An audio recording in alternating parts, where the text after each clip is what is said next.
तो आज ना तो कोई हम इंसान की बात करेंगे, ना ही कोई पशु की, ना कोई पक्षी की।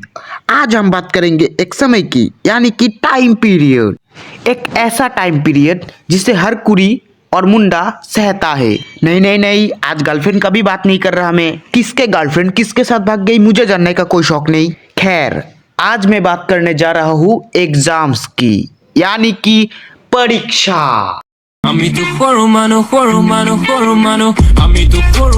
तो इस समय की शुरुआत होती है एक साधारण दिन से, जब लोग अपने क्लास में बैठकर वही बकचोदी पेल रहे होते हैं कि अचानक से एक बिना बालों वाला आदमी मुंह में एक पान का गुच्छा लेके एक अजीब सा शैतानी मुस्कुराहट चढ़ाकर एक पेपर का बंडल लाता है, और वो बंडल क्लास के हर एक बच्चे को मिलता है। और उस पेपर को हम प्राचीन भाषा में कहते हैं डेट शीट।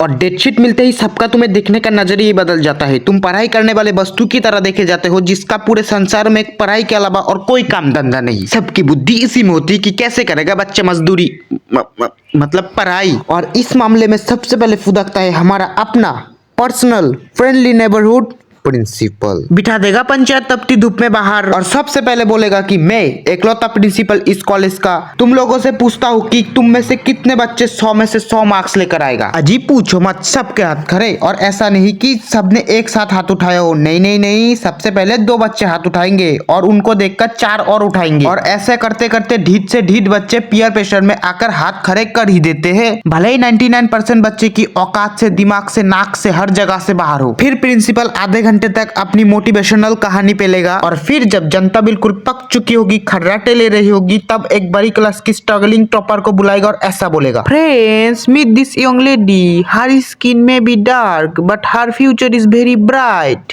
इनके घर में बिजली की तार नहीं थी, बट स्टिल अपने सर पे मोमबत्ती रख के she study day and night, now look at her. अरे बेंचोत कुछ फर्क नहीं है, पहले भी पड़ोसियों के घर में झांकती थी, अब भी झांकता है, 1% का भी अंतर नहीं है। उसके बाद छलांग लगाते हैं रिश्तेदार पे। इनका काम ही ऐसा होता है बच्चों को बिना सोए डसना।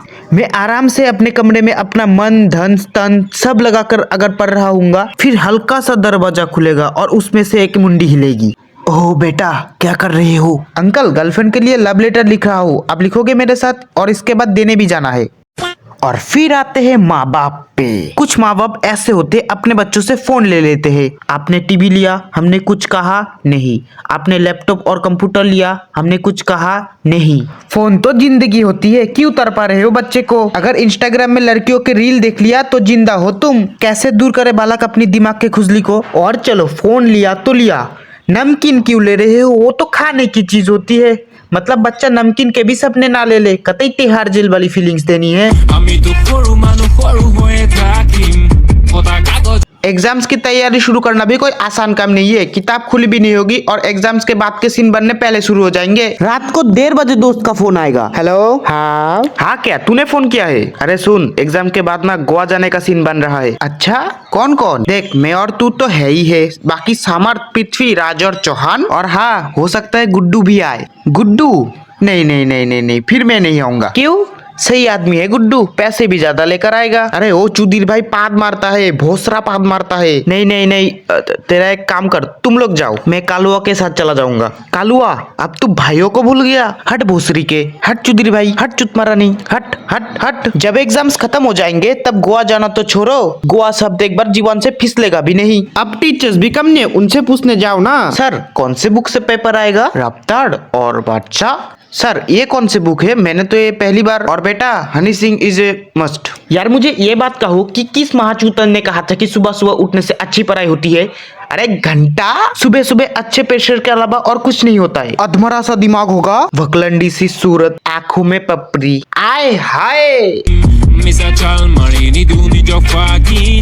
यही हरकतें करते करते एग्जाम आने में 15 दिन रह जाते हैं। तब होश भी आता है और जोश भी। तब बुद्धि थोड़ी सी घूमती है और समझ आता है कि अब भैया दोस्ती यारी से काम नहीं चलेगा। और जो बच्चे भगवान को नहीं मानते वो एग्जाम आने से पहले सारे भगवान के पास जाएंगे, और एग्जाम के दौरान सारे धर्मों की भगवान को याद आ जाता है, और अजीब अजीब टोटके करते फिरेंगे। गली कुत्ते को रोटी खिलाओ, पीपल पेड़ के पास चक्कर लगाओ, और उल्टा होके मत सो। अब एग्जाम के एक दिन पहले दिमाग में 3 चीजें चल रही होती है। एक, मुझे पेपर में सब आता है, मैं पेपर तबाह कर दूंगा। और दूसरा, मुझे कुछ नहीं आता, मैं आत्महत्या कर लूंगा। और 3, मैं यहाँ से भागकर कहीं दूर पहाड़ों में अपना मुंडन करवा के एक बुद्ध का जीवन व्यतीत करूंगा। पेपर देते वक्त भी कमर कटी नहीं होती है, नेक्स्ट लेवल की चीटिंग होती है, बिल्कुल ही निंजा योद्धा बन जाएंगे, पता नहीं कब मुंडी 360 डिग्री घूम जाएंगी। और कुछ बच्चे तो गजनी बन जाते हैं। शरीर के अलग अलग हिस्सों में लिखा है A² + B² का फॉर्मूला। और गलती से किसी ने पेपर देते वक्त एक्स्ट्रा शीट ले ली तो सब लोग अपना पेपर छोड़ के उसे ऐसे देखते हैं जैसे उससे समझदार जीव आज तक पैदा नहीं हुआ। कोई पास फेल हो या ना हो, वो तो पक्का टॉप करेगा। बाद में पता चलता है कि सवालों को 25-30 बच्चे पाया। और आखिरी पेज पर तो ग्राफिक्स डिजाइन ही बना डाली, तारे बना रखे है, फूल बना रखे है, और छोटा सा पेपर के कोने में छोटा सा लिखा है ऑल दी बेस्ट। अब जब सारा एग्जाम खत्म हो चुकी होती है, बच्चे पागलों की तरह अपना शार्ट फर रहे होते हैं, तब तुम माँ बाप पे जाओ, भाई बहन पे जाओ, पूरे के पूरे खानदान पे जाओ, पर पढ़ाई पे मत जाओ। कसम से बता रहा हूँ, मैं तुम्हारा सर खोल दूंगा। तो यही बकचोदी से हर साल बच्चे गुजरते हैं। #respect for बालक्स। तो बस यार, आज के लिए इतना ही। मिलते हैं किसी और दिन किसी और वीडियो में। टाटा। अब मैं भी जा रहा हूँ एग्जाम्स की तैयारी करने। टकलिया, मैं तेरे को बोला था ना किताब से जाले हटा देना। আমি তো সৰু মানুহ আন্ধাৰ ৰাতি পোহৰ বিলাম জ্বলাই এটা চাকি হেপাহতে উৰি আছো কলম তুমুৰ পাখি পলম হব বাটত আৰু হব চাগে ৰাতি যে পতকা নাথাকিলেও সপোন বহুত বাকী আমি তো সৰু মানুহ সৰু হৈয়ে থাকিম আমি তো সৰু মানুহ ই হাঁহিছে দুখতে